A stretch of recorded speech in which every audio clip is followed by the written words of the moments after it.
So hello guys, welcome to physics গ্রোতে তোমাদের স্বাগত। তোমাদের আজকে আমি ক্লাস 11-এর নিউটনের গতিসূত্রের এমসিকিউ এর সেকেন্ড পার্ট 21 থেকে 35 করাবো।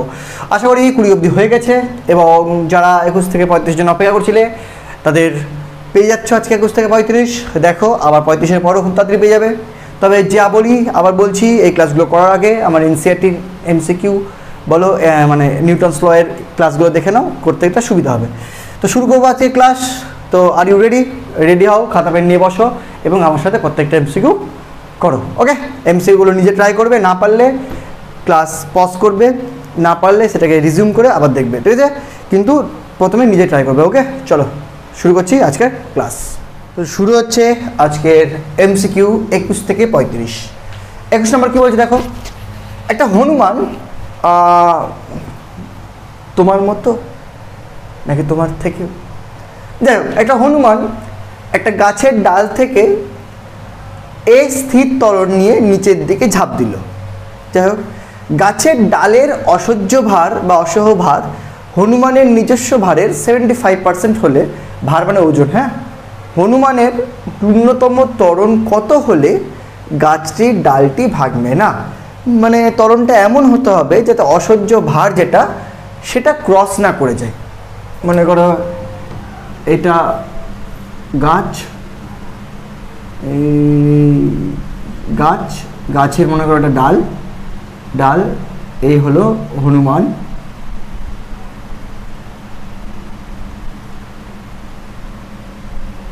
এই হলো হনুমান, ঠিক আছে? গাছের ডাল, এই হলো গাছের ডালের হনুমান। কেসটা কি? এবার গাছের অসহ্য ভার মানে যখন হনুমানের ওজন নিচের দিকে কাজ করে, যেমন W = mg, তেমনি এই গাছের ডালে উপর দিকে কাজ করে টেনশন। আর এই টেনশনের দরুনই গাছের ডালে ও ওপরের দিকে ওঠে। আর এই টেনশনটাই হলো ওর মানে কি বলবো, সহ্য করার ক্ষমতা। এই টেনশনটা যখন ওর অসহ্য ভার ক্রস করে যায় তখনই কিন্তু ডাল ছিঁড়ে যায়। তার মানে এই টেনশনটা কত হবে বলেছে? টেনশনটা হবে হলো তোমার, টেনশন মানে টান, হ্যাঁ ভাই, টেনশনটা হবে নিজস্ব ভার, মানে নিজস্ব ভার mg, তার 75%, এটা হবে টেনশন। আর কোন টেনশন? অসহ্য টেনশন। মানে এইটা যাতে ক্রস না করে যায় এটা তোমাকে লক্ষ্য রাখতে হবে। এবার ও কী করছে, হনুমান ন্যূনতম কত ত্বরণ নিয়ে নামবে, মানে কি এ ত্বরণের নিচের দিকে নামছে, তার মানে হনুমানটার ত্বরণটা নিচের দিকে, তার মানে অবভিয়াসলি mg বড়। তাহলে এখানে যদি আমি FBD করি, তাহলে mg যেটা কাজ করছে নিচের দিকে আর উপর দিকে কাজ করছে টেনশন, যেটা গাছের ডালের টেনশন, সেটা = হবে m × a। এটা হলো অ্যাক্সেলারেশন। এবার mg ওকে, বাট এই টেনশনটা হওয়া উচিত যাতে গাছের ডাল না ছিঁড়ে, তার জন্য হওয়া উচিত এটা কত, mg × 75/100, এটা হওয়া উচিত তোমার টেনশন। এর বেশি টেনশন হলে বা টান হলে গাছের ডালটা ছিঁড়ে যাবে, = হবে ma। এখান থেকে তোমাকে a এর মানটা বার করতে হবে। ওকে, তো এখান থেকে প্রথমত m কমন নিয়ে m আর m কেটে যাবে। আর g এর মানটা কি বসাই, জি দিয়ে আছে, অসুবিধা নেই, জিটাও কমন নিয়ে নিলাম। তাহলে এখানে হলো 1 - mg নিয়ে নিলাম, m কাটছি পরে, 75/100 = m × a। তাহলে m কেটে গেল, তাহলে এর মান এখান থেকে বেরিয়ে যাবে, a = নাথিং বাট 100 - 75, মানে 25/100, 25/100 × g, দ্যাট ইজ = 1/4 × g। তার মানে g/4 কোনটা অ্যান্সার ভাই? Option D, 4 25 100। হ্যাঁ ভাই। 22 নম্বর কি বলছে দেখো, বলছে W ওজনের একটা ব্যক্তি a ত্বরণ সহ ঊর্ধ্বগামী একটা লিফটের উপর দাঁড়িয়ে আছে। মানে এটা যদি একটা লিফট হয়, লিফটের মধ্যে এই মানুষটি দাঁড়িয়ে আছে, ভালো কথা। লিফটটা আবার a ত্বরণ নিয়ে চলছে। এবার লোকটার যদি FBD করি, তাহলে নিচে দিয়ে কাজ করবে mg আর ওপর দিয়ে কাজ করবে ওর লম্ব প্রতিক্রিয়া বল। আর এই লম্ব প্রতিক্রিয়া বলটাই কিন্তু ওর ওজনের ফিলিংস দেয়, মানে ওর আপাত ওজন কত সেটা বোঝায়। যদি লিফটটি দাঁড়িয়ে থাকে তাহলে n = mg, মানে তুমি যদি লিফটে দাঁড়িয়ে থাকো তাহলে তোমার যা ওজন, তোর ফিলিং অফ দ্য ওজন, মানে মনে রাখবে তুমি যে বস্তু দাঁড়িয়ে মেঝের উপর দাঁড়িয়ে আছো, অর্থাৎ তোমাকে পৃথিবী টানছে, এবং যেহেতু তুমি মেঝের উপর দাঁড়িয়ে আছো, মেঝে তোমাকে লম্ব প্রতিক্রিয়া দিচ্ছে, মেঝে তোমাকে যে লম্ব প্রতিক্রিয়াটা দিচ্ছে সেটাই তোমার ওজনের ফিলিং, মানে সেটা তুমি তোমার ওজনটা ফিল করতে পারছো। যদি স্পেসে দাঁড়িয়ে থাকো, মানে হাওয়ায় দাঁড়িয়ে থাকো, তাহলে কিন্তু তুমি তোর ওজন ফিল করতে পারবে না।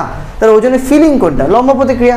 এবার লম্ব প্রতিক্রিয়া যদি লিফট স্থির থাকে তাহলে লম্ব প্রতিক্রিয়া আর এমজি সমান হয়, কারণ নিউটনের প্রথম ল যে মানে কোনো যদি কেউ স্থির থাকে তাহলে নেট ফোর্স শূন্য, মানে ওপরের দিকে যা ফোর্স নিচের দিকে সেম ফোর্স, তাহলে এন ইকুয়াল টু এমজি হয়। তারপর তুমি তোমার যা ওজন সেটাই ফিল করো। বাট লিফট যদি ওপর দিকে ওঠে বা নিচের দিকে নামে সেক্ষেত্রে কিন্তু এন এর ভ্যালু চেঞ্জ হয়। কেমন চেঞ্জ হয়? ফর এক্সাম্পল তখন নিউটনের সেকেন্ড ল অ্যাপ্লাই হয়ে যায় যে net force equal to M A হয়ে যায়। তাহলে এখানে যেহেতু লিফটটা এ ত্বরণ সহ নিয়ে ঊর্ধ্বগামী ওপরে উঠছে, তাহলে এই বরাবর একটা অ্যাক্সেলারেশন আছে, এই বরাবর যে অ্যাক্সেলারেশন আছে অর্থাৎ এই এন আর এমজির মধ্যে এনটার সাথে সাথে বড় হয়ে গেল, কারণ নেট ফোর্স ওপর দিকে। তাহলে সেখানে যদি এফবিডি করো তাহলে হবে N minus MG equal to M A. বুঝতে পারলাম? এবার এই এমজিটা বলেছে ডাব্লিউ দিয়ে লিখেছে যে লোকটার ওজন ডাব্লিউ, তাহলে এখানে এন মাইনাস এমজির জায়গায় তুমি ইউজ করবে N minus W equal to M A. Okay, যেহেতু লিফটটি ওপরের দিকে উঠছে তাহলে এন এর যে বর্তমান মান সেটাই তার আপাত ওজন, তাহলে N equal to nothing but M A plus W. এবার এখান থেকে অ্যান্সারে কোনোটাই মিলছে না, সেই জন্য আমরা ডাব্লিউ কমন নিয়ে যদি নিই তাহলে এখানে হয়ে যাবে M A by W plus 1।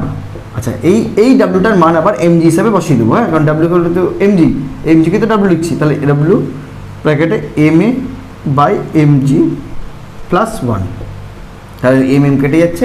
So W 1 plus A by G, এটা হলো অপশান, যেটা আছে হলো অপশান এতে। ওকে, বোঝা গেল?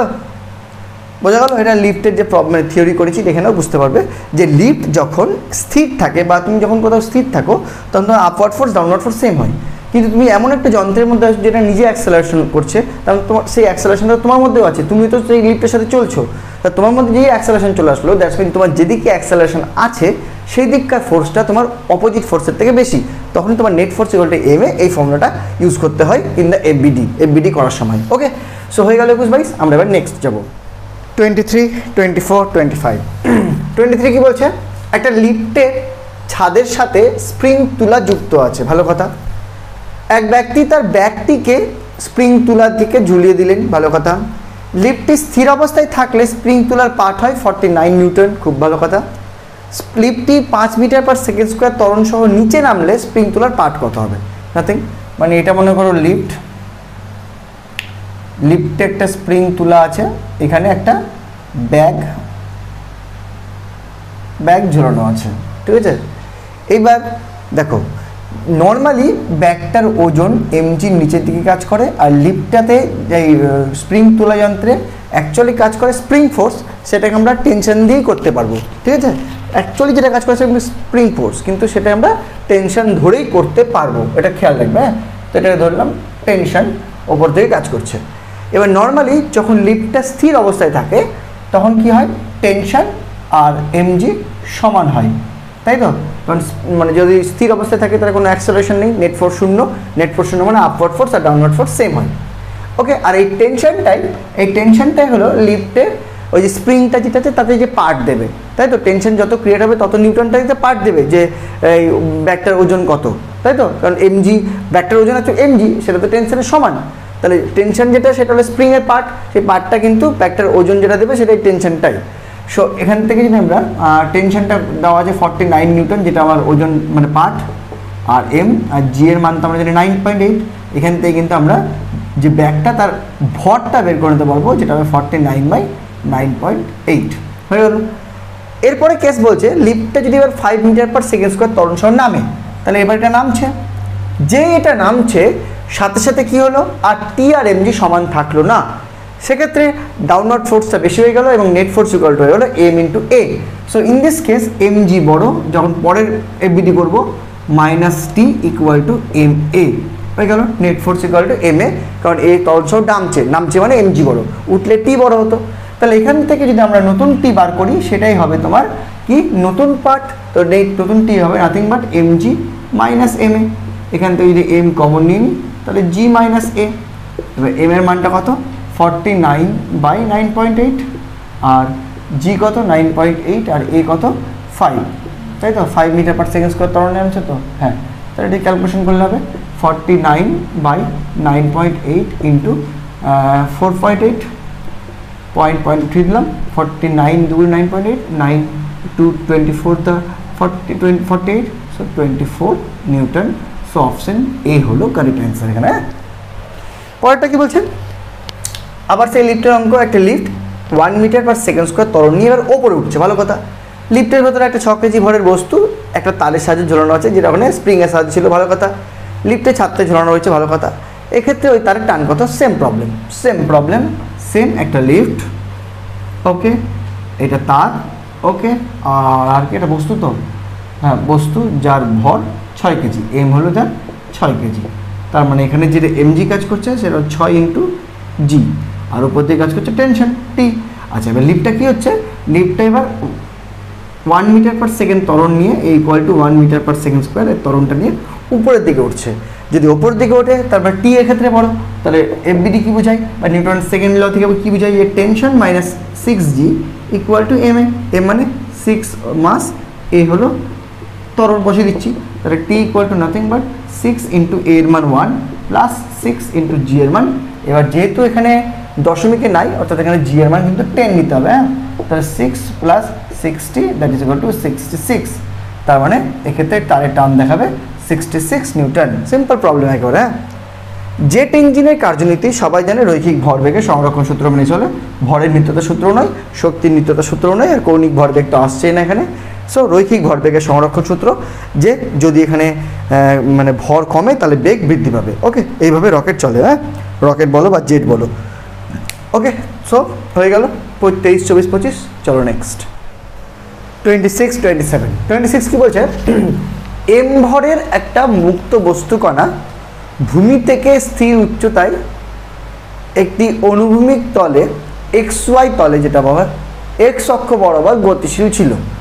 আচ্ছা, মানে এটা মনে করো ভূমি থেকে একটা হাইটই আছে, এটা ভূমি রেসপেক্টে, এটা এক্স অক্ষ, ওয়াই অক্ষ, X Y, X dash Y dash, positive negative অক্ষ।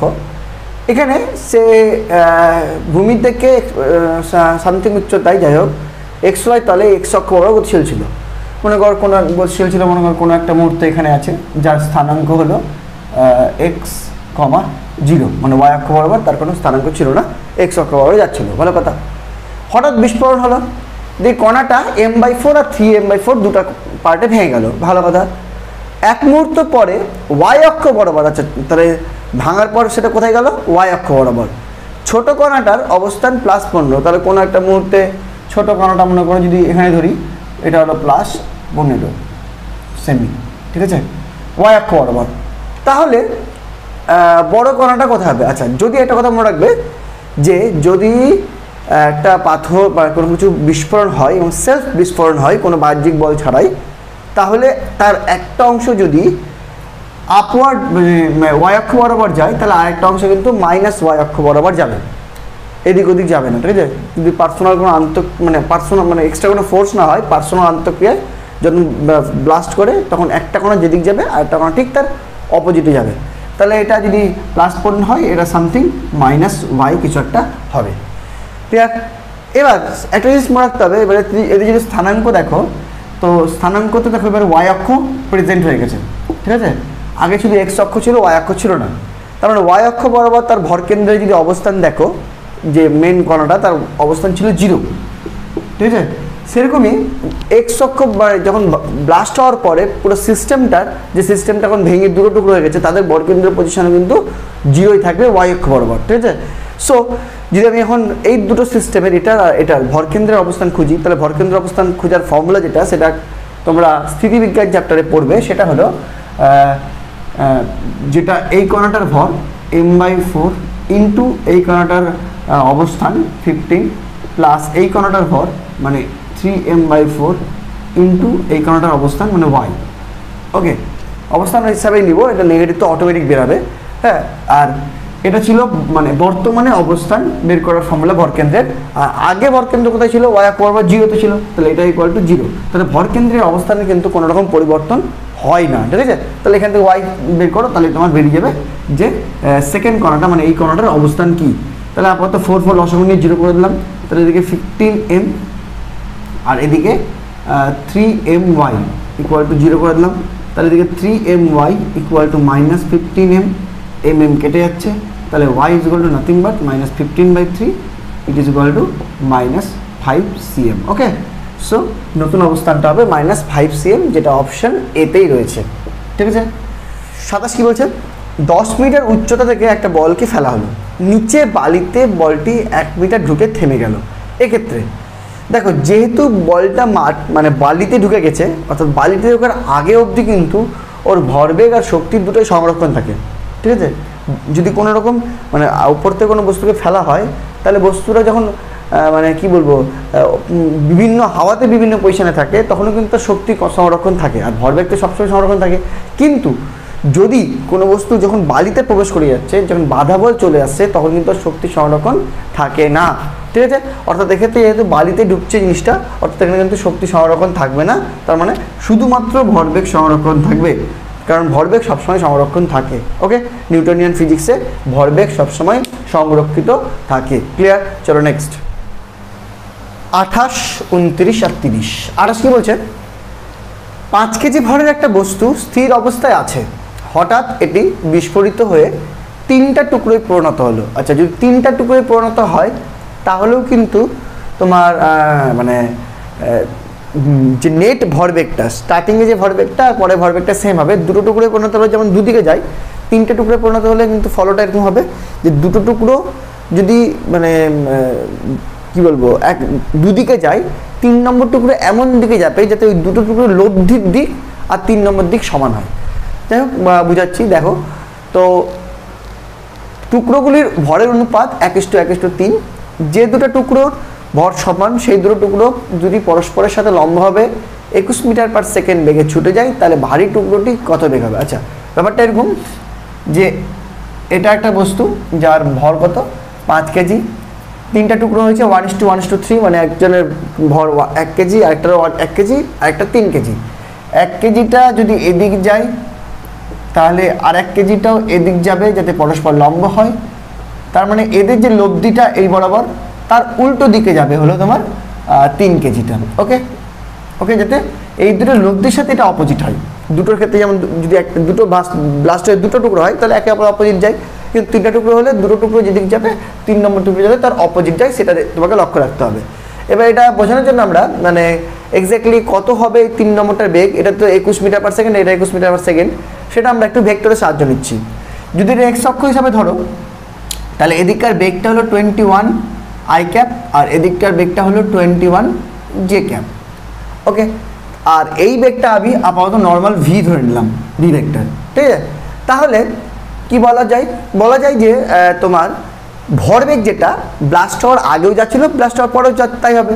তাহলে ভরবেগ আগে ছিল 0, আর পরে, কারণ 5 × 0 মাস 5, বেগ 0, পরে সেটা হবে প্রথমে একটা 1 কেজি ইন্টু 21 i ক্যাপ, তারপরটা 1 কেজি ইন্টু 21 j ক্যাপ, আর আরেকটা হলো 3 কেজি ইন্টু ভি ভেক্টর, যেটা জানি না এক্স্যাক্টলি ডিরেকশন কি। তাহলে এখান থেকে ভি ভেক্টর ডিরেকশনটা আমরা ইজিলি ফাইন্ড করতে পারবো, যে V vector is equal to হবে -21/3 i cap -21/3 j cap, that is equal to -7 i cap -7 j cap. আর এর যদি মান বের করতে চাই, তাহলে মড অফ ভি ভেক্টর হবে, কারণ আমাকে মান চেয়েছে √49 প্লাস 49, তাই তো, 7 7 49 -7 whole square plus -7 whole square, 49 √98। এবার √98টা তোমাকে একটু ক্যালকুলেশন করতে হবে। ঠিক আছে, 100 ভাবো, 100 ভাবলে 10 হয়, তাহলে 98 হলে অ্যারাউন্ড 9.9 আসবে। ওকে, চলো। একটি মেশিন গান থেকে প্রতি সেকেন্ডে n সংখ্যক বুলেট নির্গত হয়। প্রতিটি বুলেটের মাস যদি m কেজি হয় ভর, আর বেগ যদি v হয়, তাহলে মেশিন গানের উপর প্রযুক্ত বল কত? মেশিন গানের উপর যে প্রযুক্ত বলটা হবে, সেটা হবে ভরবেগের পরিবর্তনের হার। তাহলে ভরবেগের পরিবর্তনটাকে জানতে হবে, তার আগে জানতে হবে যে প্রতিটা বুলেটের ভরবেগ কত। বুলেটের ভর হলো m, বেগ হলো v, তাহলে mv। আর যেহেতু প্রতি সেকেন্ডে n সংখ্যক বুলেট যাচ্ছে, তাহলে n সংখ্যক বুলেটের ক্ষেত্রে ভরবেগ হলো n সংখ্যক বুলেটের ক্ষেত্রে ভরবেগ হলো তোমার কি m n v। ঠিক আছে। তাহলে এবার দেখো, প্রথমে বন্দুকের যখন বন্দুক ছিল তখন তার মানে গুলি যখন বেরায়নি তখন ভরবেগ 0, আর বেরানোর পর ভরবেগ হলো mnv, তাহলে ভরবেগের পরিবর্তনও কিন্তু mnv। কত? mnv। তাহলে f ইকুয়াল টু হয় ভর বেগের পরিবর্তনের হার, that is equal to mnv by time কত? 1 সেকেন্ড প্রতি সেকেন্ডে, that is equal to mnv। তাহলে গুলিগুলোর উপর প্রযুক্ত বল mnv অবভিয়াসলি, তাহলে বন্দুকের উপর প্রযুক্ত বল নিউটনের গতিসূত্র অনুযায়ী সমান ও বিপরীতমুখী বল, সেটাও কত হবে? mnv হবে, মানে মেশিন গানের উপর। ওকে, দেখো গুলি 1 সেকেন্ডে n সংখ্যক গুলি বেরাচ্ছে, প্রতিটা গুলির ভর m, বেগ v, তাহলে 1 সেকেন্ডে যতগুলো গুলি বেরাচ্ছে তাদের ভরবেগ হলো mnv। এবার দেখো গুলি যখন বেরায়নি তখন বেগ 0, তাহলে ভরবেগ 0, তাহলে ভরবেগের পরিবর্তনটা কি? mnv হলো 0 মাইনাস বা mnv মাইনাস 0, তাহলে mnv। তাহলে ভরবেগের পরিবর্তনের হারটাই কি? ফোর্স মানে mnv। তাহলে মেশিন গানের উপর কি সমান ও বিপরীতমুখী বল কাজ করবে mnv, আর বলটার মান জানতে দিয়েছে না, ডিরেকশন হলে উল্টো হতো, মানটা তো mnv থাকবে। আচ্ছা, গ্যাসপূর্ণ একটা আবদ্ধ পাত্র কিছুটা তরল নিয়ে অনুভূমিক দিকে গতিশীল আছে, ভালো কথা। পাত্রের মধ্যে গ্যাসের চাপ আচ্ছা কেমন হবে দেখো ভাই, যদি তরল নিয়ে গাই, এটা যদি গ্যাসপূর্ণ পাত্র হয়, এখানে গ্যাস আছে, যদি তরল নিয়ে গাই, তার মানে বোঝা যাচ্ছে যে এদিকে নেট ফোর্সটা বেশি, নেট ফোর্স এদিকে বেশি, মানে এদিকে ফোর্স F1 যদি ধরি আর এই বরাবর ফোর্স যদি F2 ধরি, তাহলে অবভিয়াসলি নেট ফোর্স এদিক বেশি, আর এদিকে যদি এরিয়া মানে তাহলে এদিকে চাপ যদি P1 ধরি, এদিকে চাপ যদি P2 ধরি, তাহলে অবশ্যই P1 is greater than P2, কারণ এই বরাবরও ত্বরণ আছে, ঠিক আছে। তাহলে বা এখানে যদি আমি মানে সিম্পল যে যদি এদিকে ত্বরণ থাকে, তার মানে এদিকে গ্যাসের উপর ফোর্স বেশি, এদিকে গ্যাসের উপর ফোর্স কম, নেট ফোর্স কিন্তু এদিক হবে। তো অবশ্যই সর্বত্র সমান হচ্ছে না। সম্মুখতল, আচ্ছা সম্মুখতল বলতে বোঝায় সামনেরটা, কিন্তু এইটা এই দিক থেকে দেখতে হবে, হ্যাঁ, যেহেতু সামনের দিকে গেছো তাহলে এই দিক থেকে এইটা সম্মুখতল আর এটা কিন্তু পশ্চাৎবর্তী তল, তাহলে সম্মুখ তলে কিন্তু মানে প্রেশারটা কম, পশ্চাৎবর্তী তলে কিন্তু প্রেশারটা বেশি, তাহলে সম্মুখ তলে প্রেশার কম এই কথাটা কিন্তু বলে দিয়েছে, অর্থাৎ বি অপশানটা রাইট হবে। পশ্চাৎ তলে কিন্তু কম না, ঠিক আছে, পশ্চাৎ তলে বলতে প্রেশারটা বেশি, আর উপরে তলের প্রশ্ন এখানে আসছেই না, কারণ গ্র্যাভিটিকে আবার ইগনোর করতে বলা হয়েছে, ঠিক আছে। চলো তাহলে এই হয়ে গেল 28, 29, 30। চলো নেক্সট 31, 32 কি বলছে? একটা রকেট 100 কেজি পার সেকেন্ড হারে জ্বালানি খরচা করে, মানে রকেট যখন এটা যদি রকেট হয় তাহলে এখান দিয়ে যে ধোঁয়াটা ছাড়ছে সেটার রেট হলো ডিএমডিটি, মাস রেট অফ মাস হলো 100 কেজি পার সেকেন্ড, ঠিক আছে। যারা জানো এটা হলো জ্বালানি খরচা করা মানে এখান থেকে যে মাসটা কমছে সেটা হলো per time is 100 KG per second, that is DMDT. Okay, এটা যারা জানো পরিবর্তনশীল যে ভরের জন্য যে নিউটনস লটা হয় তার রেসপেক্টে করা হয়েছে, বলছেন এখনই। তো যাই হোক, নির্গত গ্যাসের বেগও দেওয়া আছে, মানে ভি এর মান দেওয়া আছে, ভি ইকুয়াল টু দেওয়া আছে 5 × 10⁴, ওকে, মিটার পার সেকেন্ড। সো আমাকে বের করতে বলেছে যে ঘাত বলটা কত। আচ্ছা, ঘাত বল হলো যে রকেটের পার্সোনাল ঘাত বল, এখানে কিন্তু বাইরে থেকে প্রযুক্ত বল নেই, রকেট যেহেতু নিচের দিকে ধোঁয়া ছাড়ছে তার পরিপ্রেক্ষিতে যে ঘাত বল হবে। আচ্ছা ভালো করে বলি, প্রথমত আমরা জানি Newton's law, F equal to জানি DPDT, change of momentum, rate of change of momentum বা ভরবেগের পরিবর্তনের হার। এটা আমরা অ্যাকচুয়ালি করে দিই ডিডিটি অফ এমভি, ভরবেগ মানে এটা আমরা করে দিই এম কে কনস্ট্যান্ট রেখে ডিভিডিটি করে দিই, that is equal to M A করে দিই। বাট এটা কিন্তু হবে না এই কেসে। কেন হবে না এই কেসে? কারণ এই কেসটাতে কিন্তু মাস ইজ নট কনস্ট্যান্ট, ওটা মাস কনস্ট্যান্ট হলে করা যায়, আদারওয়াইজ এখানে যেটা ইউভি আকারে রেখে ডেরিভেটিভ করতে হবে, মানে একবার এম কে কনস্ট্যান্ট রেখে ডিভিডিটি প্লাস ভি কে কনস্ট্যান্ট রেখে ডিএমডিটি, এটা হলো পরিবর্তনশীল ভরের ক্ষেত্রে নিউটনের সমীকরণ, F equal to M DVDT plus V DMDT. Okay, এইবার যেহেতু রকেটে কোনো এক্সটার্নাল ফোর্স লাগে না, ওই অটোমেটিক এই এম ইন্টু ডিভিডিটি মানে M A plus V DMDT, এই অটোমেটিক এই এম এটা পাই, অটোমেটিক পাই, অর্থাৎ এখানে কিন্তু এক্সটার্নাল ফোর্স 0, মানে বাইরে থেকে কোনো প্রযুক্ত বল প্রয়োগ করা হয় না, ঠিক আছে। এটা যেহেতু ও ধোঁয়া ছাড়ছে তার জন্য অটোমেটিক এই এম এটা পেয়ে যাচ্ছে, এবং এখান থেকে যে ইকুয়েশনটা তৈরি হচ্ছে সেটা হলো এই M A equal to V minus V DMDT. এই এম এটা হলো তোমার ঘাত বল, যেটা রকেট নিজে থেকে দিচ্ছে ধোঁয়াটা বের করার জন্য। অর্থাৎ ফাইনাল কী বেরোলো তাহলে ঘাত বল equal to nothing but V into DMDT. এবার মাইনাস বোঝাচ্ছে যেদিকে ধোঁয়াটা ছাড়ছে তার উপর দিকে ঘাত বলটা পাচ্ছে, আর কিছু না। তাহলে বেগ কত? বেগ হলো 5 into 10 to the power 4, 5 into 10 to the power 4। আর ডিএমডিটি কত? রেট অফ চেঞ্জ অফ মাসের যে হার সেটা হলো 100 কেজি পার সেকেন্ড। তো এটা গুণ করে দিলে হবে 5 ইন্টু 10 টু দি পাওয়ার 6 তোমার কী হবে ঘাত বল মানে নিউটন, ঠিক আছে, যেটা এসআই। তাহলে এটা হবে অ্যান্সার। তো 5 ইন্টু 10 পাওয়ার 6 কোনটা হলো? Option C. বোঝা গেল প্রবলেমটা? এটা কিন্তু একটু খুব ইন্টারেস্টিং প্রবলেম। এটা কিন্তু তোমার রকেটের প্রবলেম কিন্তু সবসময় এটা দিয়ে সলভ হবে, যে F equal two DDT of MV, এবং এমভি ডেরিভেটিভ করলাম দুটার সাপেক্ষে, ডিভিডিটিকে এ বলে আর ভি ডিএমটি থেকে গেল। এই এম এটাই হলো ঘাত বল, যেটা রকেট নিজে থেকে পাচ্ছে। এখানে কিন্তু কোনো এক্সটার্নাল ফোর্স নেই, বাইরে থেকে কোনো বল প্রযুক্ত করা হচ্ছে না। অটোমেটিক ধোঁয়া ছাড়লে অটোমেটিক নিজে থেকে হচ্ছে ফোর্স পেয়ে যায়, এম এ পেয়ে যায়। ওকে, একটা অভিকর্ষ মুক্ত স্থানে এম ভরের একটা ব্যক্তি মেঝে থেকে এই উচ্চতায় আছে। অভিকর্ষ মুক্ত স্থান, ওকে, ভেরি গুড। মানে এখানে কিন্তু কোনো রকম অভিকর্ষ নেই, মানে বস্তুটা যেখানে আছে ওখানেই আছে, ঠিক আছে, নিচের দিকে কিন্তু নামবেই না, কারণ দেয়ার ইজ নো অভিকর্ষ। মানে যদি গ্রাউন্ড হয় আর এখানে যদি একটা এম ভরের বস্তু থাকে, সে কিন্তু এখান থেকে এই হাইটেই চুপচাপ দাঁড়িয়ে আছে, নিচের দিকে নামবে না। এমতো অবস্থায় সে একটা এম ভরের বলকে ইউ বেগে নিচের দিকে ছুড়লো। ভালো কথা, তার মানে এখানে একটা এম ভরের মানে বল ইউ বেগে যাচ্ছে। এবার শোনো ভাই, যখনই কোনো বস্তু তোমার অভিকর্ষ নেই, যেমন বন্দুকে তুমি গুলি মারলে, বন্দুক থেকে গুলি বেরালে বন্দুক পিছনে হটে, সেরকমই তুমি অভিকর্ষ যদি কোনো রকম অভিকর্ষ না থাকে, নর্মাল তুমি যদি দাঁড়িয়ে থাকো, তুমি যদি নিচের দিকে বস্তুকে ছোড়ো, অটোমেটিক তুমি ওপর দিকে উঠবে। কথাটা ফিল করো যে তুমি নিচের দিকে কিছুকে মারছো, মানে তুমি ওপর দিকে উঠবে যদি দেয়ার ইজ নো অভিকর্ষ। বন্দুকের মতোই সেটা এমনিও প্রমাণ করতে পারি যে যখন আমি এম ভরের বস্তুটা দাঁড়িয়ে আছে, কিরকম দাঁড়িয়ে আছে মানে, আর এই ছোটো হাতের এম ভরে বল নিয়ে, তখন যা ভরবেগ হবে যখন বস্তুটাকে ছুড়বে, তখন সিস্টেমটার ভরবেগ কিন্তু কনজার্ভ থাকবে। সিস্টেমের ভরবেগ কিন্তু সবসময় কনজার্ভ থাকে। তার মানে যখন ক্যাপিটাল এম ভরের একটা বস্তু এই হাইটে স্মল এম ভরের একটা বলকে নিয়ে দাঁড়িয়ে আছে, তখন তাদের দুজনের ভরবেগ শূন্য, কারণ ক্যাপিটাল এমও দাঁড়িয়ে আছে, স্মল এমের বলটাও দাঁড়িয়ে আছে ধরে। কিন্তু যেই মুহূর্তে স্মল এমের ভরটাকে আমি নিচের দিকে ছুড়বো, তখন যদি তার ভরবেগ এম ইন্টু ইউ হয়, অটোমেটিক কিন্তু এম ভরের বস্তুটা একটা বেগ পাবে, সেটা হলো ক্যাপিটাল ভি। তো তখন তার ভরবেগ হবে কিন্তু M V.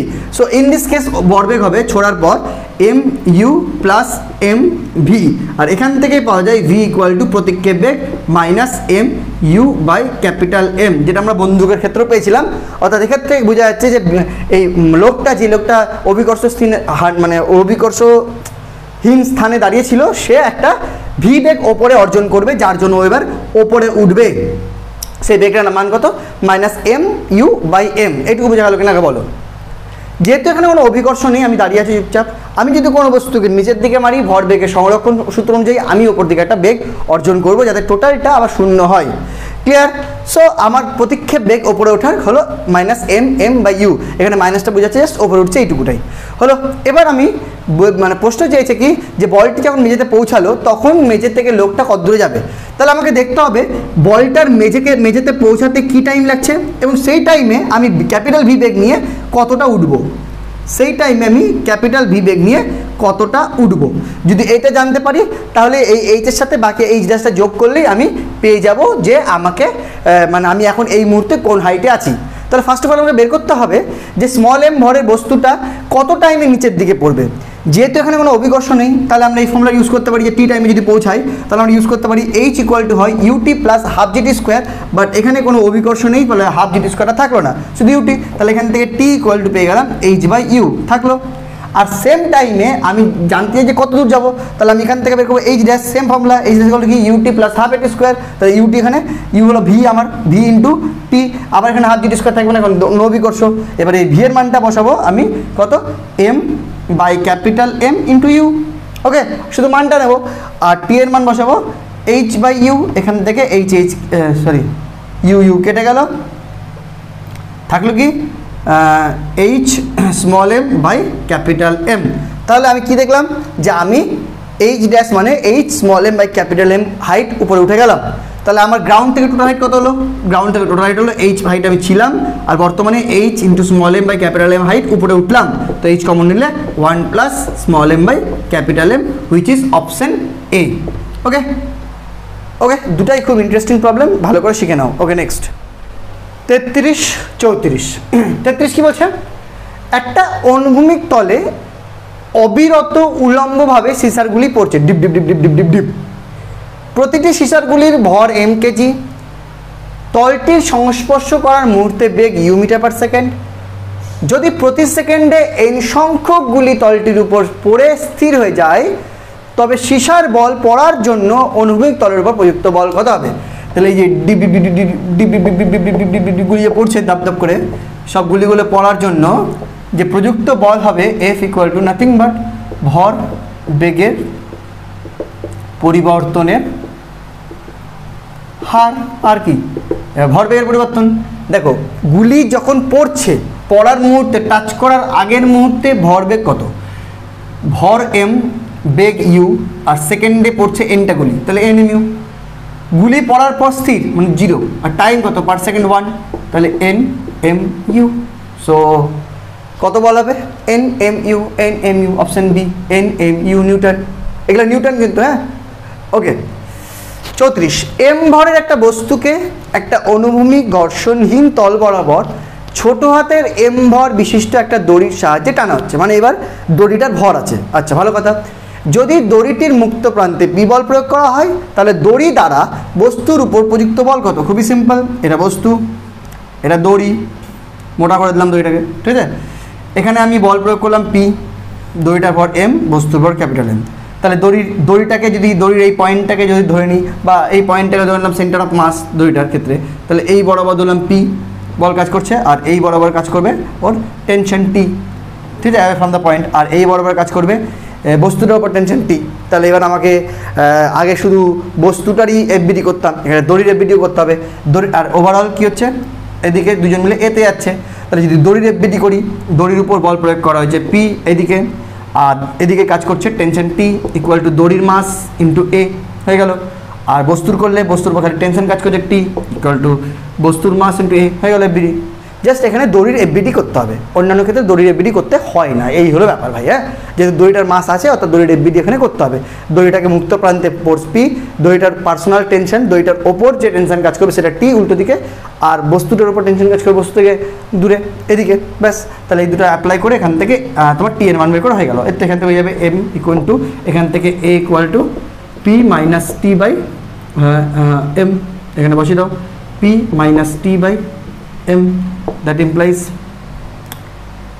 mt equal to mp minus mt, that implies t common, small m plus capital M equal to pm, that implies t equal to pm by m plus m. কোন option? Option D. হয়ে গেল, বুঝে গেল। Next, so guys আমাদের শেষ প্রবলেমে এসেছি আমরা, খুব ইম্পর্টেন্ট প্রবলেম, দামি প্রবলেম একটা। কি বলছে? 0.2 কেজি ভরের একটা বলকে হাতে ধরে উল্লম্বভাবে ঊর্ধ্বে ছোড়া হলো। ভালো কথা। যদি বলটি ছোড়ার সময় হাতের সরণ 0.2 মিটার হয়, এখানে একটা বাম্পার কেস আছে, আমরা যেটা সবসময় ইগনোর করি, সেটা হলো যে কোনো বস্তুকে ছোড়ার সময় হাতটাকে যে নিয়ে যায়, তারপরে তাই তো এই হাতটাকে কিন্তু আমরা ইগনোর মেরে দিই, যে হাতটাও তাদের সরণ ঘটালো, সেটা ইগনোর এখানে মারা যাবে না অঙ্কটাতে, ঠিক আছে। এবং এরপর বলটি আরও 2 মিটার উচ্চতা লাভ করলো, তাহলে হাত দ্বারা বলটার উপর প্রযুক্ত বলের মান কত? সাধারণত আমরা যেটা ভাবি যে এখান থেকে যদি বলটা ছোড়া হয়, এখান থেকে যদি ইউ বেগ বলটা লাভ করে, সেটা এখানে গিয়ে ভি হয় 0, গিয়ে দাঁড়ায়, সেটা হলো 2 মিটার। ভালো কথা। কিন্তু এখানে যেটা ইগনোর মারতে দেয়নি, সেটা হলো হাতটাকে যে নিচ থেকে নিয়ে গেছি, যেখানে ইউটা 0, ঠিক আছে, এখানে ইউটা লাভ করে এখানে ইউটা নামলাম 0 বেগ থেকে, যে হাতটাকে যে নিয়ে গেলাম এতটা টেনে, কতটা টেনে? 0.2 মিটার। এই টানাটাও কিন্তু আমাকে এখানে ধরতে হবে, ধরে আমাকে এবার ক্যালকুলেশন করতে হবে যে কতটা বল প্রয়োগ হয়েছে। ব্যাপারটা কিন্তু অনেক সহজ নয়। তো কেসটা কি? তাহলে এখানে দেখো, যখন এটা হাত আমার ইনিশিয়াল পজিশন u0, তারপরে যখন ওখানে ছাড়বো, বস্তুটা ছেড়ে দিলাম, তখন কিন্তু ওর বেগ u ড্যাশ, এবং ফাইনাল পজিশনে ওর বেগ 0, ঠিক আছে। তো স্টেপগুলো দেখো, তাহলে এইটুকুর মধ্যে আমি ওকে ফোর্স প্রদান করেছি, তাহলে এইটুকুর মধ্যে যদি ফোর্স প্রদান করি এফ, তাহলে সেই এফ ইকুয়াল টু হবে এম ইন্টু এ এইটুকুর মধ্যে। এবার এটা আমাকে খুঁজতে হবে যে কত এইটুকুর মধ্যে, তাহলে এইটুকু যদি এফ খুঁজি এ খুঁজি, তাহলে আমরা জানি তোমার কি V square equal to U square plus 2as, এই সমীকরণ থেকে যদি আমরা এখান থেকে ভি এর মান কত, এখানে ইউ ড্যাশ স্কোয়ার, ইউ এর মান 0 plus 2 into A into S, এখান থেকে আমরা এ বলতে পারি nothing but U dash square by 2 into S, এটা হলো তোমার এ এর মান। তাহলে এখানে এ যে বলটা প্রযুক্ত হয়েছে সেটা nothing but M into U dash square by 2s, বোঝা গেল? এটা হলো বল প্রযুক্ত হয়েছে। এবার প্রশ্ন হলো স্যার ইউ ড্যাশের মান কত?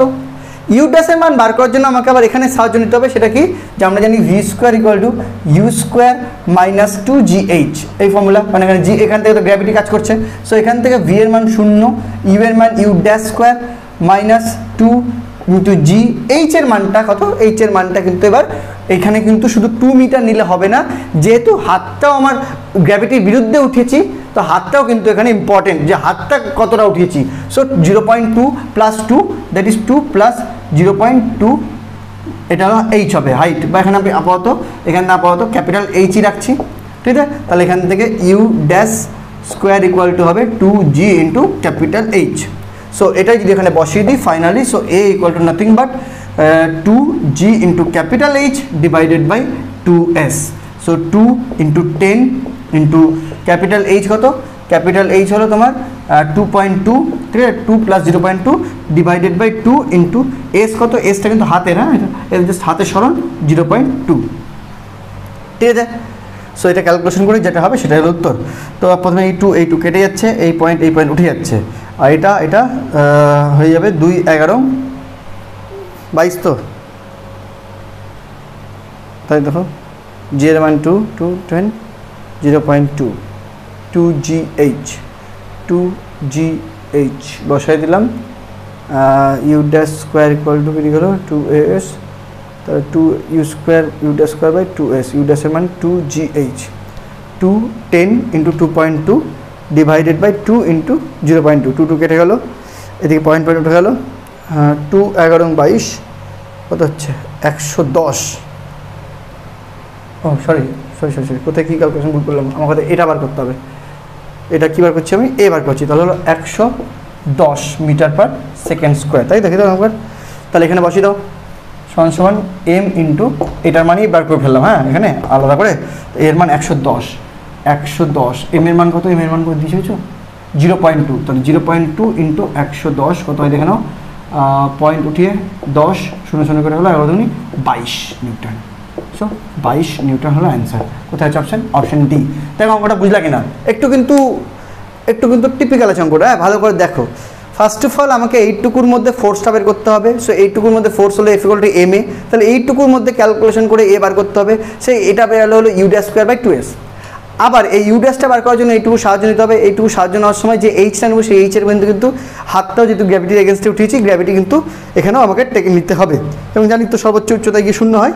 সো ওভারঅল এখান থেকে ইউ ড্যাশ স্কোয়ারটা বেরিয়ে গেলো, সেই ইউ ড্যাশ স্কোয়ারটা এখানে বসানো হলো, দিয়ে এ বার করা হলো, এ বার করে সেটা এর মানটা এম এ বসিয়ে দেওয়া হলো, দিয়ে আমার উত্তরটা বেরিয়ে গেলো, ঠিক আছে? কঠিন নাই কিন্তু, একটু মানে ভেবে করো, একটু ভাবনা চিন্তা রাখো মাথার মধ্যে, সিম্পল প্রবলেম। ওকে চলো নেক্সট আই এম সরি, আজকের মতো এখানে শেষ করছি, দেখা হচ্ছে পরের ক্লাসে, টাটা।